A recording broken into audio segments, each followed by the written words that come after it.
নমস্কার বন্ধুরা, আজকে একটা রেসিপি বানিয়ে নিচ্ছি। দেখুন, মুগের ডাল দেবো। এই যে একটা পাত্রে নিয়েছি, দেখুন মুগের ডাল দিচ্ছি এবং পটল ছোট্ট সাইজ করে কেটে নিয়েছি, ধনেপাতা এবং দুটো টমেটো কেটেছি, ধনেপাতাগুলোও কেটে নিয়েছি। তাহলে পটল, ধনেপাতা, টমেটো এবং মুগের ডাল এই উপকরণগুলো দিয়ে আমি একটা রেসিপি বানিয়ে নিচ্ছি। দেখুন, ভেজে নিচ্ছি মুগের ডালগুলোকে, শুকনো খোলাতে ভেজে নিচ্ছি প্রথমে। তাহলে একটা বেশ খুব সুন্দর মুগের ডাল ভাজার একটা সুগন্ধ ছাড়ে, বেশ খেতে ভালো লাগে। তাই আগে ভেজে নিচ্ছি। এইভাবে ভেজে নিলে এই ভাজার সঙ্গে সঙ্গেই একটা খুব সুন্দর গন্ধ বেরোচ্ছে, তাই ভেজে নিচ্ছি। তারপর কালো জিরে ফোড়ন দিচ্ছি। এইভাবে রান্না করছি আজকে। দেখুন, সর্ষের তেল গরম করছি। আমি রান্নাটা করছি সর্ষের তেল দিয়ে, আপনারা সাদা তেল দিয়েও রান্না করতে পারেন। পটলগুলোকে ভেজে নিচ্ছি, বেশ ভালো করে পটলগুলোকে ভেজে নিচ্ছি।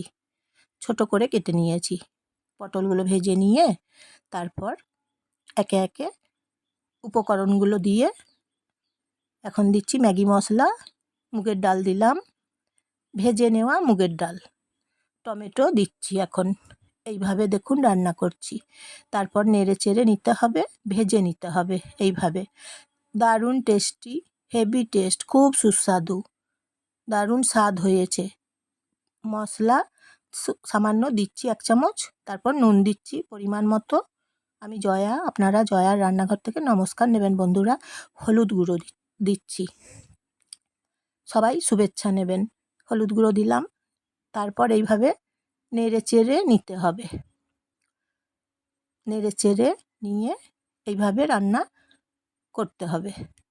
খুব সুস্বাদু একটা খাবার, স্বাদে একদম ভরপুর।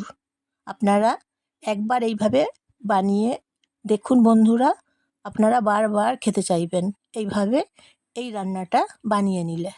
দেখুন, একবার ভেজে নিয়েছি, তারপর প্রেসার কুকারে এখন চাপিয়ে দিলাম।